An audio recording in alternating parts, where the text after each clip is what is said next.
కాకినాడ జిల్లా తొండంగి మండలం పెరుమలపురం గ్రామంలో గేట్వే పూర్తి పనులను రాష్ట్ర రోడ్లు మరియు భవనాల పెట్టుబడులు మౌలిక సదుపాయాల శాఖ మంత్రి బీసీ జనార్దన్ రెడ్డి పరిశీలించారు. పిఠాపురం హార్బర్లో పిఠాపురం మాజీ ఎమ్మెల్యే వర్మ మరియు మత్స్యకారుల ఆధ్వర్యంలో ముఖ్యమంత్రి చంద్రబాబు నాయుడు చిత్రపటానికి పాలాభిషేకం చేశారు. ఇచ్చిన మాట ప్రకారం మత్స్యకార కుటుంబాలకు చేపల వేట నిషేధ సమయంలో భృతిని 10,000 నుంచి 20,000కు పెంచడం పట్ల మాజీ ఎమ్మెల్యే వర్మ హర్షం వ్యక్తం చేశారు. పోర్టు పనులను పరిశీలించిన మంత్రి జనార్దన్తో పాటు ఆ పనులను పరిశీలించారు. ముఖ్యమంత్రి చంద్రబాబు నాయుడు దృష్టికి తీసుకువెళ్లి లోపాలను సరిదిద్దేందుకు చర్యలు తీసుకుంటామన్నారు.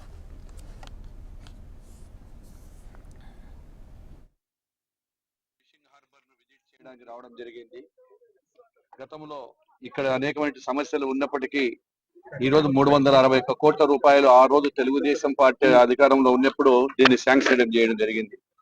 గత 5 సంవత్సరాల కాలంలో కూడా అనేకమైన ఇబ్బందులు, దాని వలన అనేక కారణాల వలన ఈ యొక్క టైం దాటిపోయిన తర్వాత మళ్ళీ ఎవరైతే సబ్ కాంట్రాక్టర్ ఉండేటువంటి కావ్య కృష్ణారెడ్డి గారు పట్టుదలతో ఈ రోజు ఎటువంటి పరిస్థితుల్లో ఇక్కడ ఉప్పాడలో దీన్ని కంప్లీట్ చేయాలని చెప్పి గౌరవ ముఖ్యమంత్రి గారి ఆదేశాలు, అదే విధంగా ఉప ముఖ్యమంత్రి గారు, అదే విధంగా వర్మ గారు, వీళ్ళందరూ కూడా ఈ ఫిషర్మెన్ వాళ్ళందరికీ కూడా దీన్ని అంకితం చేయాలనేటువంటి ఉద్దేశంతో ఈ రోజు రావడం జరిగింది. ఇక్కడ చూడడానికి ఇక్కడికి వచ్చినప్పుడు అనేక సమస్యలు దీని వల్ల ఇంకా ఉత్పన్నం అవుతున్నాయి.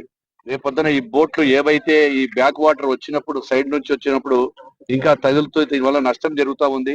కాబట్టి డిజైన్ లో కొన్ని లోపాలు ఉన్నాయి. గతంలో చేసిన డిజైన్లు ఎందుకంటే లోపాలు ఇది ఎక్కడో చేసింది కాదు, కానీ దాదాపుగా ఇక్కడ ఉండే వాతావరణం వల్ల కొత్తగా ఇప్పుడు ఆ వాతావరణం ఆ ఫ్లడ్స్ అంతా కూడా ఫోర్స్ లో రావడం వల్ల కొన్ని ఇబ్బందులు ఎదురవుతా ఉన్నాయి. ఇప్పుడే మా సిఇఓ గారు కూడా చూడడం జరిగింది.